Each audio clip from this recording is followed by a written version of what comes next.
Assalamualaikum warahmatullahi wabarakatuh. Perkenalkan, kami dari kelompok 6 yang terdiri dari Adila Kartika Lorenziat, Galih Ayuning Tias, Ina Mutmainah, dan N. Intaha Syahrul Akbar. Di sini kami akan mempresentasikan produk kami, yaitu poster Stop Bullying untuk memenuhi ujian akhir semester, mata kuliah pemahaman peserta didik dan pembelajaran. Alasan yang melatar belakangi kelompok kami mengambil tema ini adalah bahwa perundungan saat ini sudah sangat marak terjadi di lingkungan sosial maupun di lingkungan pendidikan. Nah, hasil survei yang dilakukan oleh Kementerian Sosial pada tahun 2017 bahwa 84% anak usia 12 tahun sampai 17 tahun pernah menjadi korban perundungan ataupun bullying, dan saat ini perundungan telah banyak dilakukan oleh anak yang berada di jenjang sekolah dasar. Bahkan banyak sekali media-media yang mengabarkan tentang adanya perundungan ataupun bullying. Bullying yang terjadi di sekolah terkadang banyak dari orang tua ataupun guru yang tidak mengetahui tentang kasus ini. Bullying merupakan tindakan agresif, mengintimidasi, menguasai, dan menindas.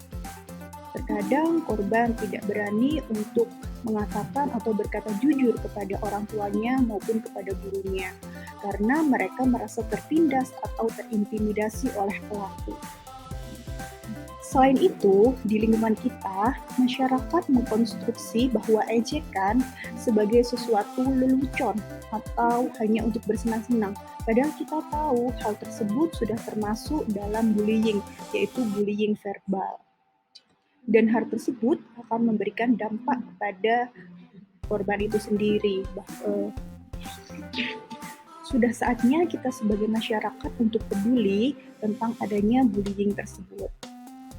Terdapat beberapa contoh kasus bullying yang ada di sekolah. Salah satunya pada waktu PPL 1 kemarin di SD Beji 1 Kota Batu, kami menemui bahwa salah satu murid kelas 4 melakukan bullying verbal terhadap salah satu siswa karena siswa tersebut memiliki kebutuhan khusus dan suka meluapkan emosinya apabila diganggu dengannya. Ada juga kasus lainnya, yaitu di SD Muhammadiyah 8 Kota Malang. Pelaku dan korban sama-sama berjenis kelamin laki-laki dan berusia 12 tahun. Pelaku ini sering melakukan tindakan perundungan atau bullying secara verbal maupun fisik dengan cara memukuli, bahkan mengucapkan kata-kata yang kurang pantas kepada korban. Bahkan pelaku ini juga kerap kali meminta uang pada korban, dan apabila kita hitung, kurang lebih nominalnya adalah 1 juta rupiah dalam waktu 1 bulan. Nah, korban ini mengalami kekerasan fisik yang mengakibatkan lengan bagian kanan dan kaki paha bagian kirinya lebam biru. Nah, sehingga dalam penerapan hukumnya, berdasarkan kronologi yang sudah saya sebutkan itu tadi, termasuk dalam tindak pidana penganiayaan yang dapat dikenakan peraturan perundang-undangan yang berkaitan dengan perundungan atau bullying. Dilihat dari sudut pandang lainnya, kasus ini antara pelaku dan korban karena masih anak-anak dengan umur 12 tahun, maka penyelesaiannya mengacu pada Undang-Undang Nomor 35 Tahun 2014, perubahan atas Undang-Undang 23 Tahun 2002 tentang perlindungan anak dan Undang-Undang Nomor 11 Tahun 2012 tentang sistem peradilan anak. Analisis permasalahan berdasarkan kajian teori. Mungkin tidak semua orang tahu mengenai apa yang dimaksud dengan bullying atau perundungan. Bullying adalah perilaku aktif, agresif yang membutuhkan dominasi, menyakiti atau menghilangkan aspek yang disengaja dan dikaitkan dengan ketidakseimbangan kekuatan fisik, usia, kemampuan kognitif, kemampuan atau status sosial dilakukan berulang kali oleh 1-2 orang lebih banyak anak daripada anak lainnya. Bullying adalah kekerasan fisik dan psikologis jangka panjang yang digunakan individu atau kelompok terhadap seseorang yang tidak mampu membela dirinya sendiri dalam situasi di mana ada keinginan untuk menyakiti, mengintimidasi, atau menekan orang tersebut dan merupakan kekerasan psikologis. Bullying telah dikenal sebagai masalah sosial, di mana di kalangan anak-anak sekolah, perilaku bullying pada siswa itu sendiri dipengaruhi oleh banyak faktor. Di antara lain, faktor lingkungan, keluarga, dan sosial ekonomi. Unsur-unsur perilaku bullying.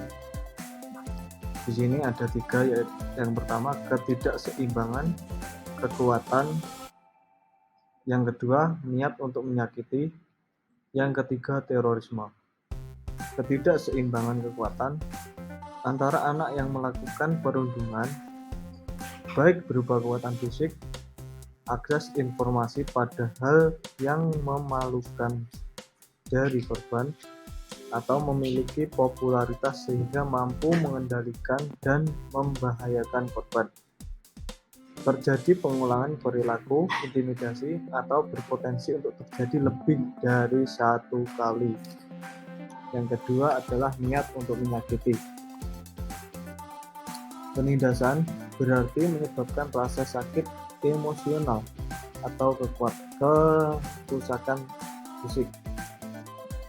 Memerlukan tindakan untuk dapat melukai dan menimbulkan rasa senang hati saat menyaksikan luka tersebut. Jadi di sini niat untuk menyakiti adalah unsur kesengajaan atau sudah direncanakan. Yang ketiga adalah terorisme. Kekerasan sistematik yang digunakan untuk mengintimidasi dan memelihara dominasi. Teror yang menusuk tepat di jantung korban bukan hanya merupakan sebuah cara untuk mencapai tujuan tindakan bullying. Teror itulah yang merupakan tujuan dari tindakan bullying tersebut. Baik, selanjutnya saya akan menjelaskan terjadinya perilaku bullying di sekolah. Menurut Sampali 2010, ada beberapa poin terjadinya perilaku bullying di sekolah. Yang pertama yaitu bully adalah perilaku langsung bullying. Biasanya ada beberapa siswa yang memiliki karakteristik suka mengintimidasi atau menindas seseorang yang lebih lemah dari dirinya.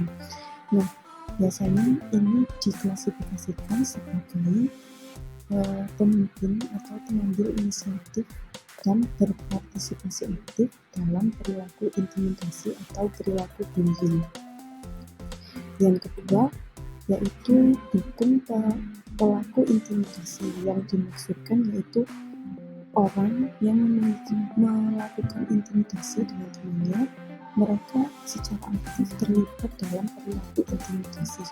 Nah, di sini tanpa mereka sadari, teman-teman yang di sekitar perilaku bullying yang ikut melihat korban tertawa, menginduksi bullying, dan membuat siswa lain menonton itu termasuk ke dalam pelaku intimidasi bullying juga. Yang ketiga yaitu advokat. Nah, di sini advokat adalah orang yang membela dan berusaha membantu korban, tetapi seringkali menjadi korban sendiri. Nah, biasanya dalam perilaku bullying ini ada siswa yang berusaha untuk membela atau membantu korban bullying, tapi malah siswa tersebut ikut menjadi korban bullying juga. Yang keempat, orang luar, yaitu orang-orang yang mengetahui hal ini atau mengetahui perilaku bullying ini, tetapi berperilaku seolah-olah tidak peduli, atau mereka juga takut apabila mereka menjadi korban bullying juga. Yang kelima yaitu target audience-nya, yaitu biasanya korban bullying ini itu adalah siswa yang memiliki kekurangan atau kelemahan, bisa berupa bertubuh kecil, kemudian mereka tidak bisa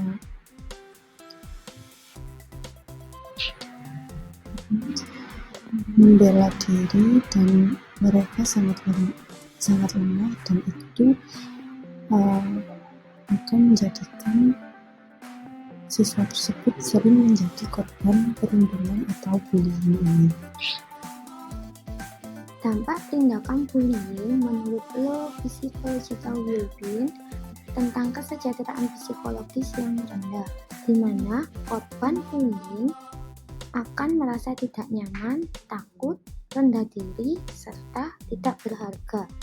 Dan penyesuaian sosial yang buruk, di mana korban merasa takut pergi ke sekolah, bahkan tidak mau sekolah dan menarik diri dari pergaulan. Mengatasi bullying pada anak sekolah dasar, perspektif teori behavioristik. Teori behavioristik ini sesuai dengan mata kuliah yaitu pemahaman peserta didik dan pembelajarannya pada topik 1 membahas tentang teori belajar behavioristik. Konsep dasar teori behavioristik adalah prediksi dan kontrol atas perilaku manusia yang tepat. Perilaku manusia merupakan hasil belajar yang dapat diubah dengan mengubah kondisi belajar. Proses konseling membantu individu untuk merubah perilakunya agar ia mampu memecahkan masalah yang dihadapinya. Dalam pandangan behavior, manusia sesuai dengan lingkungannya. Manusia dalam pandangan behavior adalah efek dari lingkungan yang mempengaruhinya, dan itulah yang membuat percaya diri pada individu. Langkah-langkah yang dilakukan dalam proses konseling behavior antara lain: yang pertama, asesmen, di mana konselor mendorong klien untuk mengemukakan masalah apa yang sedang dialami oleh si korban. Yang kedua, yaitu asesmen, dilakukan untuk mengidentifikasi teknik mana yang akan dipilih dan sesuai dengan tingkah laku yang ingin diubah. Selanjutnya yaitu goal setting, langkah untuk merumuskan tujuan konseling. Selanjutnya, teknik implementasi, yaitu menentukan dan melaksanakan teknik konseling yang digunakan untuk mencapai tingkah laku yang diinginkan menjadi tujuan konseling. Selanjutnya yaitu evaluation, yaitu melakukan kegiatan penilaian apakah kegiatan konseling yang dilaksanakan telah mengarah dan mencapai hasil sesuai dengan tujuan konseling. Dan yang terakhir yaitu feedback, memberikan dan menganalisis umpan balik untuk memperbaiki serta meningkatkan proses konseling. Tujuan dilaksanakannya konseling adalah untuk menghapus atau menghilangkan tingkah laku yang bermasalah untuk digantikan dengan tingkah laku yang diinginkan oleh konseling. Alternatif atau solusi untuk bullying di sekolah ada beberapa cara yang dilakukan, yaitu cara melakukan sosialisasi kepada orang tua dan peserta didik yang bertujuan untuk menumbuhkan kesadaran dan pemahaman tentang bullying dan dampaknya kepada anak, baik masa sekarang maupun masa selanjutnya. Upaya yang diberikan oleh pihak sekolah bagi pelaku bullying biasanya diberikan hukuman sanksi dan juga diberikan surat panggilan kepada orang tua agar orang tua juga bekerja sama dalam menangani pelaku bullying di rumah. Ada cara lain, alternatif lain yang digunakan untuk menghadapi perilaku bully. Secara pribadi, perilaku bully bisa kita ajak berbicara dan mempertanyakan tindakan terhadap orang lain, memberikan arahan dan nasihat kepada pelaku bully bahwa apa yang dilakukan itu perbuatan tidak baik dan tidak sesuai dengan norma dan mengakibatkan hal-hal negatif kepada korban bullying. Selain pihak sekolah yang memberikan alternatif atau cara mengatasi bullying, kepada pihak keluarga juga diharapkan dapat memberikan beberapa nasihat kepada putra-putrinya. Salah satu hal yang bisa dilakukan oleh keluarga yaitu mengajak anak ke tempat orang-orang yang merasa kesusahan, bisa ke tempat panti asuhan, bisa juga ke tempat orang-orang yang berada di bawah kolong jembatan. Tujuan dari kita agar anak mengetahui bahwa di dunia ini tidak hanya hal-hal yang menyenangkan, tetapi juga terdapat anak-anak yang belum beruntung yang sangat memprihatinkan. Orang tua menekankan kepada anak bahwa mereka akan terus mendukung sang anak dalam kondisi apapun dan meyakinkan kepada anak tersebut bahwa orang tua tidak akan meninggalkan anak. Nah, berikut ini adalah produk dari kelompok kami, yaitu poster Stop Bullying. Alasan mengapa kami membuat produk poster ini karena kami ingin mengajak siswa-siswi agar berkata tidak untuk kegiatan bullying menindas siswi yang lemah. Di dalam poster tersebut terdapat keterangan bahwa perilaku bullying ini merupakan bentuk penindasan atau kekerasan yang dilakukan dengan sengaja. Nah, dengan membaca poster ini, siswa-siswi juga akan mengetahui beberapa macam kegiatan penindasan bullying, yaitu berupa secara verbal, mencaci, meledek, dan mencela.